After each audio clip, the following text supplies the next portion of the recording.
भगवद्गीता अध्याय 2 श्लोक 11 आणि 12.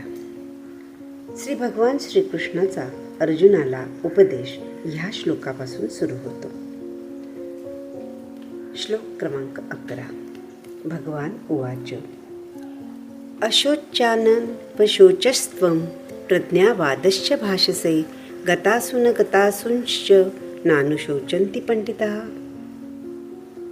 म्हणजेच भगवान म्हणतात, अरे आत्ताच पंडिताप्रमाणे बोलत होतास ना, आणि असे पांडित्य बोलत असतानाच तू जे शोक करण्यायोग्य नाही त्याबद्दलच शोक करीत आहेस. जे ज्ञानी पंडित लोक आहेत ते कधीच जिवंत असलेल्याबद्दल आणि मृतांबद्दलही कधीच शोक करीत नाहीत. हे समजून घे. याचाच अर्थ भगवानाने त्याला समजावून सांगितले, आत्ता तू ज्ञानी कसा बरे होशील, कसं मी तुला प्रज्ञावान म्हणू, असा अंतर्गत श्रीकृष्णाचा अर्जुनाला प्रश्न आहे.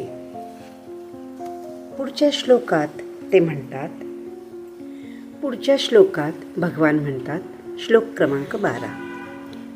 न त्वेवाहं जातु नासं न त्वं नेमे जनाधिपः न चैवं न भविष्यं सर्वे वयमत परमम्.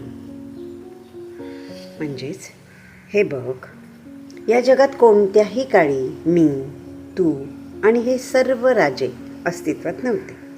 असा काळ कधीही नव्हता आणि भविष्य काळात आपण अस्तित्वात नसू असेही कधी असणार नाही. ह्या सांगण्यापाठीमागे श्रीकृष्ण भगवान यांचा उद्देश असा आहे की अशा विचाराने अर्जुनाला ह्या जगाचे खरे स्वरूप समजावून सांगण्याचा प्रयत्न ते करतात.